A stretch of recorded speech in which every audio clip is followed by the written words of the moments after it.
everyone, here I bring you a full compilation of everything you have to know about Update 2.8. Now that the patch notes were released, we have full confirmation of many details that weren't really super sure about before. So starting with outfits in general, definitely have a look at my other video that I posted before yesterday, the free versus paid.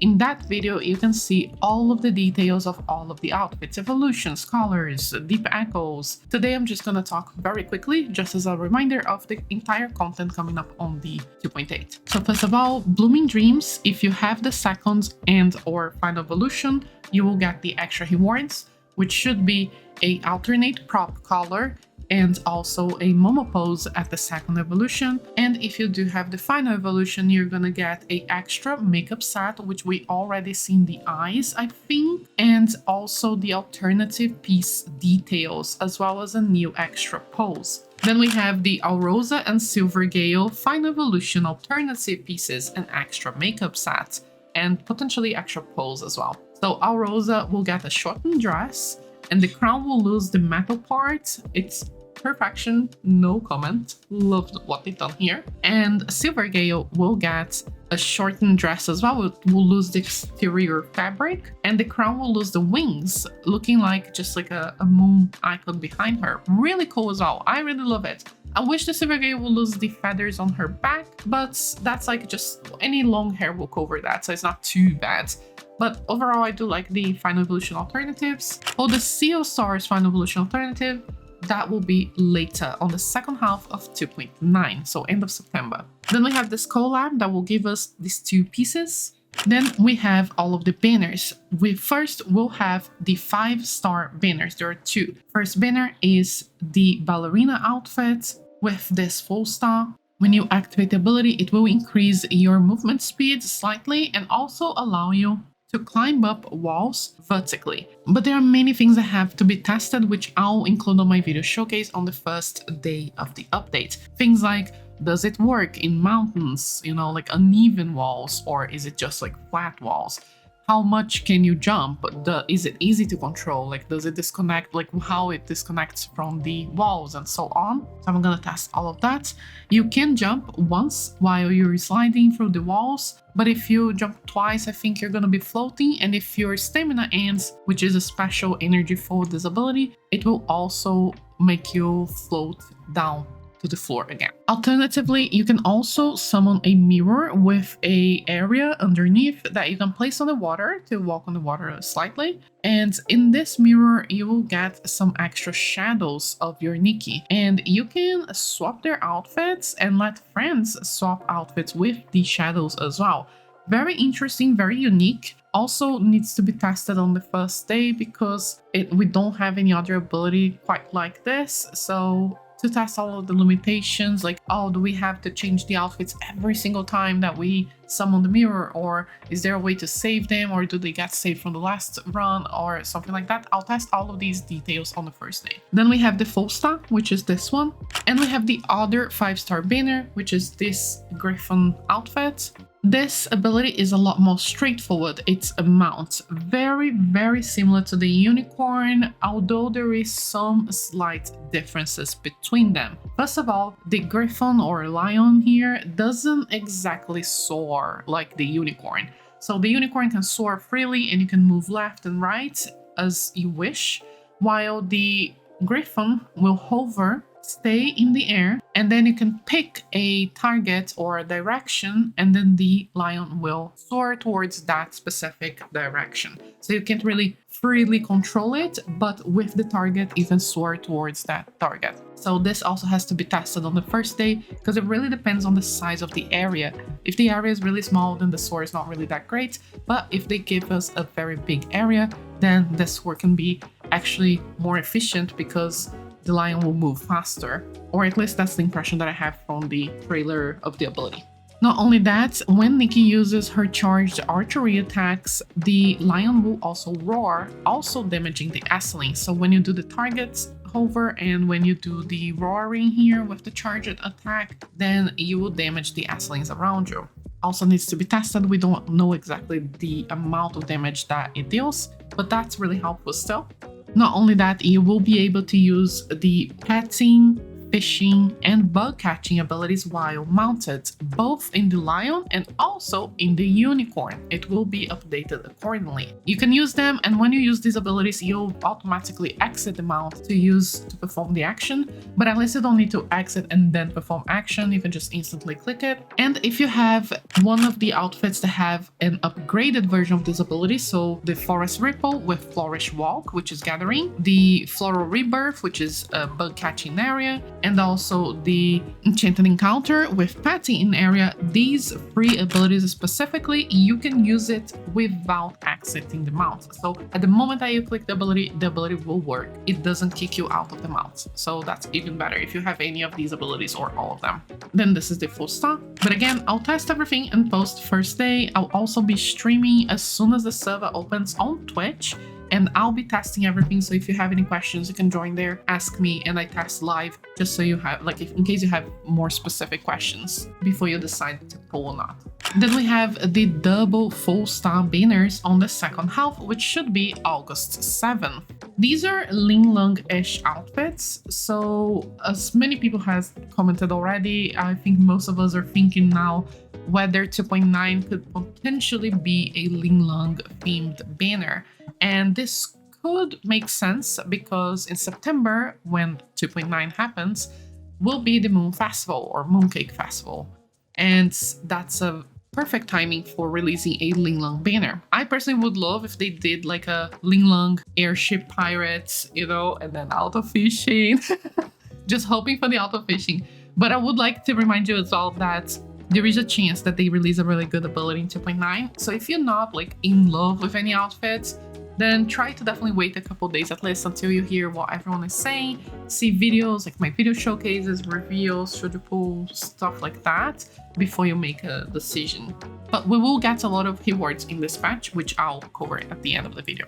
Then we have the new Dreamland showcase. The new furniture sets doesn't really match my expectations. I thought it would be steampunk and matching Heaven's Reach, but it is really, really cool furniture set. It just makes sense for Nikki. She's, you know, in a fashion game. She didn't have a closet furniture set yet. And it's really cool because now we're gonna get an extra mannequin. Although I do think that the mannequin is stuck or connected to the bigger thingy there, but you can always decorate in different ways by clipping items into each other. But yeah, at least it's an extra mannequin and we can buy multiple, right? So that's gonna be really helpful. We're also getting this free furniture from the quests and also the new decor catalog, which you can buy from Posy and then search around Heaven's Reach to get new furniture items. They didn't show all of them here, but I imagine it's gonna be over 20 pieces like every decor catalog has. Then we have these free pieces as well from completing the main quest. Some of the pieces can only be obtained on the second half of the update when the main quest ends. So you have to finish the main quest on the second half and then you can claim some of these pieces. Then we are getting the free full star ability outfit and it's so gorgeous. You can unlock this as usual on the Heart of Infinity. We are also getting a pack the Starlit store. I did a mistake on my previous video where I said that this is an outerwear, but this is a top. Then we're getting a bunch of free outfits. We're getting the gorgeous, stunning Miracle outfit by completing the main story in Heaven's Reach and crafting it. You can unlock the sketches on the Heart of Infinity and then craft everything. Some of the materials are from the arena, which will reset and start resetting every week until we get all the material needed. Then we are getting a full star outfit from Ian, the not so ugly dragon, by exchanging deals with him. A full star outfit from the time limited event, so make sure you log in and complete the tasks to get this beautiful outfit as well. A 3-star outfit from the stylist challenges in Heaven's Reach. A 3-star outfit from chests and another 3-star outfit from chests. Then we have the story in the story packed. We've got this prop for diamonds. And also this gardening pack, which is rerunning for diamonds as well. Then we have the tiered pack and there is a bunch of stuff this time. Again, this is real money, so I can't tell you the exact price, but it should be the same or similar to the other tier packs that we had in the past, with 2 props this time, which is pretty cool. Then we have this dual pack, where you can get this outfit for 1 price and this body paint with pose for another price, but if you buy both of them together, you get a little tiny discount. Then we have the sunflower set for 300 stellarites. The face mask and these rewards for real money as well. This full star outfit for 680 stellarites, plus 300 stellarites if you want the evolution, this 3-star Cat Noir outfit for 300 stellarites, and this very cute Dakota outfit for 60 stellarites. Lastly, every time you make purchases during this update, you will get points towards the top-up rewards, which will give you these 2 outfits pieces, as well as a Momo cloak, multiple poses, and I imagine there will be at least minimum 1 prop, maybe even 3 props on this top-up rewards as well. So the more points you get, the more stuff you get in exchange. Then we have a bunch of stuff rerunning on the store, like the Bubbly Adventure, which is like a handheld that has like some effects in Serenity Island as well. The bike, where you can ride with another person in co-op. This Momo cloak. This prop with action. This 3-star outfit will coming back for 300 stellarites. And this one for 60 stellarites. As well as this 4-star skater outfit for 680 stellarites. Plus 300 stellarites if you want the evolution. For new content, we are getting a lot. This is a big update after all. We are getting a whole new map, which is Heaven's Reach. We're getting a whole new main quest, which will finish the It's a Land storyline. We'll get 2 new dungeons, the Full Moon Celebration, and also the Golden Court, but only on the second half for the Golden Court. There will also be world and random quests at the second half as well a bunch of side quests and world quests during the patch overall. There's a bunch of new gameplay, minigames, and events. We'll have the Cuckoo Copter, Everbloom Mystery on the Everbloom Garden. We'll have the Jolly Shroom Fair, where you can exchange coins for items, wood carvings, Skyline Rush, where you can race with the mechanical birds. You will have a collection event where you can collect a bunch of Whim Stars and other things, and you can exchange for rewards and diamonds. The Mirror Crown Merit Arena will start again, so you can get the materials for the Miracle outfits. The Die Prism event will come back, so make sure you don't save your dies yet. Like if you're styling anything in these last days, just save it on your lookbook, and then once the dice event is here, you can actually spend the prisms to save the dice. We're also getting the double Realm of Breakthrough drops, where you have Chigda and Wheels. Really important reminder again, claim the one that you want double drops first. You can only get double drops in the Breakthrough Realm in one of the bosses. So either you get double drops on Chigda or you get double drops on Wheels. If you want double drops on Wheels, exchange Wheels first. So you have to pay attention because Wheels is the second button, so you could accidentally exchange for Chigda first, which is what I have done multiple times accidentally. So yeah, try to remember that so you get double drops for the thing that you want. We're getting new Mirror Journey, Starlight Contest. The Sovereign of Cool will return, so you can challenge her again. There will be a new relic hunt at Heaven's Reach as well, so I imagine that will bring new furniture as well on the second half of the updates. Of course, Allison will come back on the second half, and we'll have 2 daily logins during this patch, one at the start and another near the second half as well. We'll get expeditions, Folklore Guide will be updated. We'll be getting a bunch of Momo cloaks this update as well. I noticed by reading the patch notes, we're getting one with the Battle Pass as usual. Then we are also getting the Beaver and Nectar Momo cloaks. They didn't show any visuals, but we'll get these during the events. A birthday Momo cloak for Momo's birthday, which is now in July. We'll also get one called Meowcanic, I think from Ian, and other 2 cloaks, Glory and Mega Meow from courses, so the achievements. We'll get a new Eureka set, well, 2 new Eureka sets on the Soul Tide dungeon. So in this patch, we'll get the Soul Tide added to the realms with 2 new Eureka sets.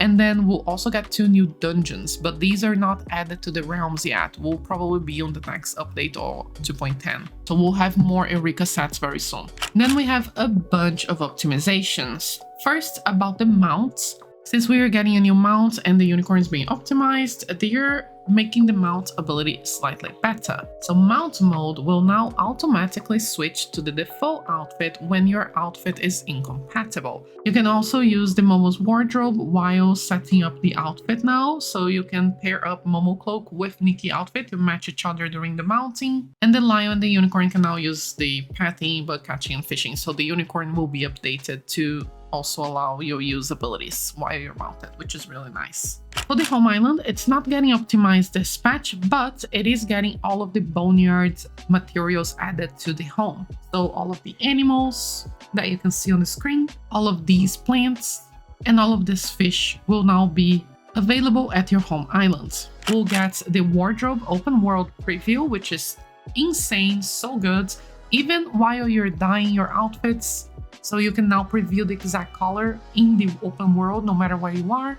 And also during the cycling outfit, which is a nice touch. And you can even change the lighting for 4 different light presets while you're in the open world. Then the visual effects will now be toggleable, so you can toggle them off per piece, but not for the makeup. It will affect the color lookbook and the imported codes as well, so they will come up toggle. Since it's per piece, so imagine that if you have like 3 evolutions, so you have 3 pieces of the same kind, you can, for example, toggle the special effects on one evolution, but not on the others. I think that's what they mean, but they did not explain if you need the final evolution to toggle off the special effects, so only when the update is here we can test that. It should be a button on the bottom left corner of the screen. Importing outfits on the ability setup will now be available. However, it doesn't seem to be dye codes. It seems to be like your slot or currently equipped outfit. I'm not entirely sure. I didn't quite understand the description, but at least you can now import outfits somehow into the ability setup. So you don't need to exit the ability setup, enter the dye system, dye the piece that you want, go back to the ability, remember what piece that was. No, you don't need to do that anymore. I think you can prepare your outfit first, and then you head over to the ability, and then you import that. I think that's what they mean. Then we have Forest Ripple and Enchanted Encounter being a lot faster now, while Enchanted Encounter will even get a new toggle for quick cleaning. New pieces will be dyeable, and I'm so excited about these. This is skirt. I love this skirt so much, but I'm so happy we'll be able to dye it. I hope it dyes really well. The dresses from the Schematic is a great indication. The shirt as well. It means that we'll get more Schematic pieces to be dyeable very soon. Hopefully the Floralish Schematic ones as well. So there are so many amazing pieces here becoming dyeable. I'm so excited about this. Great optimizations overall. One of the best optimizations for like a double banner update like this. Then we have the storage and store optimizations as well. So for storage, you can now clear up to 12 gig or 5 gig on mobile, 12 gig on PC. This optimization is related to in-game quest completion. So if you completed quests in Firework Isles, you can delete the resources of the Firework Isles. I'm not sure if the Firework Isles will be accessible after you delete it. I imagine not, but it depends on how much and what exactly you're going to delete to save storage. And they also said that they are still working on it, so they will add more of these resource deletion features in the future as well. And the store will now have a cart option, so packs, purchases with stellarites, I imagine the tiered packs, which are annoying to buy, or diamonds and stuff like that, can now be selected in batches and checked out together. That's gonna be really good. Also, the mutual exclusion logic between this swimsuit and some socks, such as this and that, has been improved. They are not going to exclude each other anymore. And that's it for the optimizations. We also have the pre-download available, but please remember that pre-download uses more storage. So if you don't have enough storage, it's better to don't even pre-download. There is also the link with the instructions on the website. And for the rewards, I did the pull counts. Again, not a maths girl. I don't know if this is correct. This is only the bare minimum. Like if you log in every day and you do the content, that's the bare minimum you're gonna get. I'm not counting chests, exploration, anything extra. This is just the minimum pulls that we will most probably get during this patch. However, the patch does last a long time. It is exactly 6 weeks. I think this is the longest patch we ever had. So 2.9 should only start in 28th of August. Thank you so much for watching, and thank you to all of the members and patrons who support the channel and make these videos possible. And see you on the next one. Ryan Little. Listen.